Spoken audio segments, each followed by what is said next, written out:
My name's Jordan. I've been in temporary accommodation for about 10 months now, and I'm 17 years old. I was on my own. Didn't eat for a couple of days, starving and stuff like that. How did you feel that first night when you were in temporary accommodation? Scared, to be honest. Because it's worse with my social anxiety and ADHD. Like, I'll just stay there. I'll be frozen. I won't be able to speak or say anything. What was it like when you first started working with the youth service?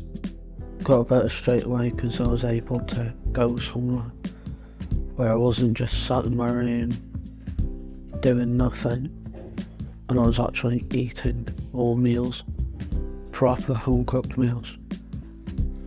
Felt safer and all.